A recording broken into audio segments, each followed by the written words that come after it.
നമസ്കാരം. ഇന്നത്തെ 10 പ്രവാസി വാർത്തകളിലേക്ക് സ്വാഗതം. ബിഗ് ടിക്കറ്റ് നറുക്കെടുപ്പിൽ BMW കാർ സ്വന്തമാക്കി ബംഗ്ലാദേശ് പ്രവാസി. ഹോസ്പിറ്റാലിറ്റി ജീവനക്കാരനായ ഹാരൂണാണ് ഭാഗ്യശാലി. 2008 മുതൽ സൗദി അറേബ്യയിൽ ജീവിച്ചു വരുന്ന ഹാരൂൺ ഇടയ്ക്കെല്ലാം ടിക്കറ്റ് എടുക്കാറുണ്ട്. കാർ വിൽക്കാനാണ് തീരുമാനം. വിൽപ്പനയിലൂടെ ലഭിക്കുന്ന പണം കരിയറിനും കുടുംബത്തിനുമായി ഉപയോഗിക്കും. ഇനിയും ബിഗ് ടിക്കറ്റ് വാങ്ങുമെന്നും ഹാരൂൺ പറയുന്നു. പ്രവാസി മലയാളി കുവൈത്തിൽ മരിച്ചു. തിരുവനന്തപുരം വെൺകുളം തകിടിയിൽ സെനബ മൻസിലിൽ പരേതനായ മുഹമ്മദ് ബഷീറിന്റെ മകൻ ഇടവ തെരുവുമുക്ക് ചുണ്ടിവിളാകത്തെ ഷമീമാണ് മരിച്ചത്. 45 വയസ്സായിരുന്നു. ഭാര്യ സിമി. മൃതദേഹം നാട്ടിലേക്ക് കൊണ്ടുപോകാനുള്ള നടപടികൾ സ്വീകരിച്ചു വരുന്നു.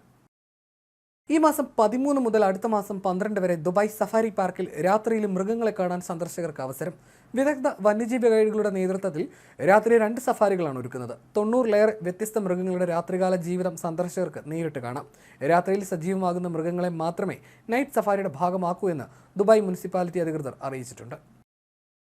സൗദി പൗരന്മാരെ നിയമിക്കുന്നതിനുള്ള നിയമങ്ങൾ മറികടന്ന് തൊഴിൽ ലൈസൻസിൽ രേഖപ്പെടുത്തിയിട്ടില്ലാത്ത ജോലികൾ ചെയ്യാൻ പ്രവാസികളെ അനുവദിക്കുന്ന തൊഴിലുടമകൾക്ക് മുന്നറിയിപ്പുമായി സൗദി അറേബ്യ. ഒരു വിദേശ തൊഴിലാളിയെ അവരുടെ ലൈസൻസിൽ പറഞ്ഞിട്ടില്ലാത്ത തൊഴിലിൽ ഏർപ്പെടാൻ അനുവദിക്കുന്നത് സൗദി തൊഴിൽ നിയമങ്ങളുടെ ലംഘനമാണെന്ന് സൗദി മനുഷ്യ വിഭവ സാമൂഹ്യ വികസന മന്ത്രാലയം വ്യക്തമാക്കി. വിസ കച്ചവടത്തിന്റെ പേരിൽ കുവൈത്തി സ്വദേശിയെയും പാകിസ്ഥാനിയെയും ആഭ്യന്തര മന്ത്രാലയം ഉദ്യോഗസ്ഥർ കസ്റ്റഡിയിലെടുത്തു. കമ്പനി വിസ ആളൊന്നിന് 500 കുവൈറ്റ് ദിനാർ എന്ന നിരക്കിൽ ഇവർ നൽകിയിരുന്നുവെന്ന് മന്ത്രാലയം വ്യക്തമാക്കി. 119 തൊഴിലാളികളിൽ നിന്ന് ഇവർ പണം മേടിച്ചതായും കണ്ടെത്തിയിട്ടുണ്ട്. തുടർ നടപടികൾക്കായി പ്രതികളെ ബന്ധപ്പെട്ട അധികാരികൾക്ക് കൈമാറി. ലോകത്തിലെ ഏറ്റവും ശക്തമായ പാസ്പോർട്ട് എന്ന ബഹുമതി വീണ്ടും UAEക്ക്. ഫിനാൻഷ്യൽ കൺസൾട്ടൻസിയായ ആർട്ടൺ ക്യാപിറ്റലിന്റെ ഏറ്റവും പുതിയ പാസ്പോർട്ട് സൂചിക പ്രകാരമാണ് UAE പാസ്പോർട്ട് ലോകത്തിലെ ഏറ്റവും ശക്തമെന്ന സ്ഥാനം വീണ്ടും ഉറപ്പിച്ചത്.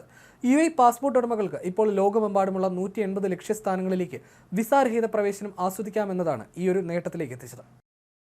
ഗൾഫിൽ നിന്നും അവധിക്ക് നാട്ടിലെത്തിയ മധ്യവയസ്കൻ മണിക്കൂറുകൾക്കുള്ളിൽ കുഴഞ്ഞു വീണ് മരിച്ചു. കോഴിക്കോട് ഉമ്മത്തൂർ സ്വദേശി കണ്ണടുങ്കൽ യൂസഫാണ് മരിച്ചത്.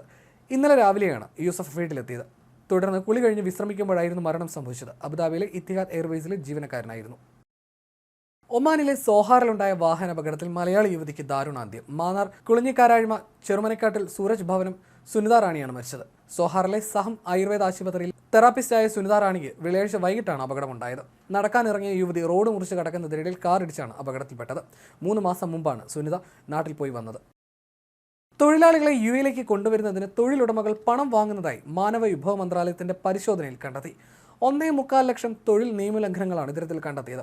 സ്വകാര്യ മേഖലയിലെ സ്ഥാപനങ്ങളിലായിരുന്നു പരിശോധന. നിയമലംഘനം നടത്തിയ സ്ഥാപനങ്ങൾക്കെതിരെ നടപടി സ്വീകരിച്ചു.